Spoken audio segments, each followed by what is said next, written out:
It's very similar, except in America, there's only one machine which is approved, and that's Ultherapy.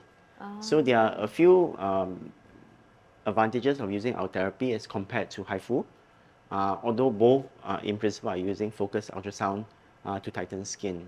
So firstly, if you have a look here, there is an ultrasound scanner that we can see.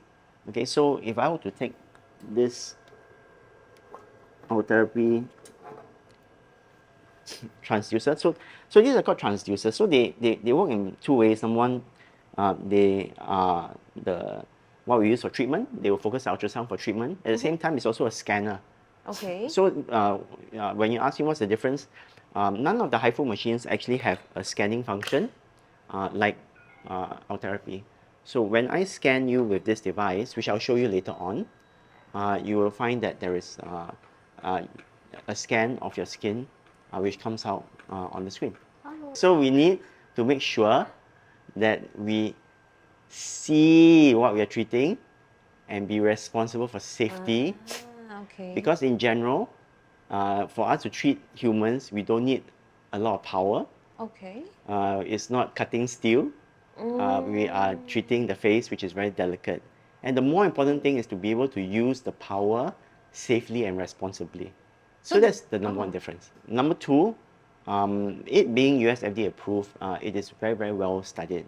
The protocols are well studied for safety, for efficacy or effectiveness, and they are always improving the protocol all the time. Year after year, we go for training.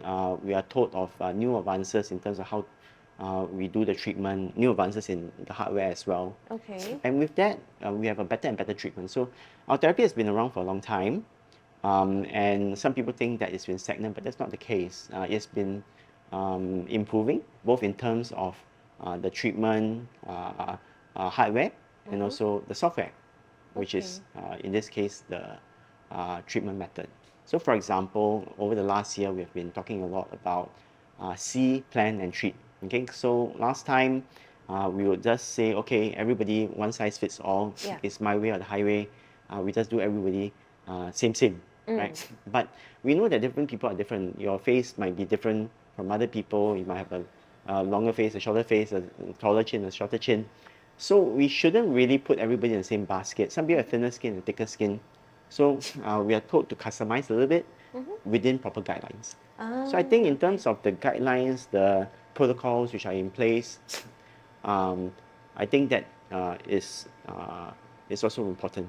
And lastly, I think the QC or the quality control of the transducer is very, very important. Okay. We cannot use this transducer for long because we need to make sure that the quality is maintained.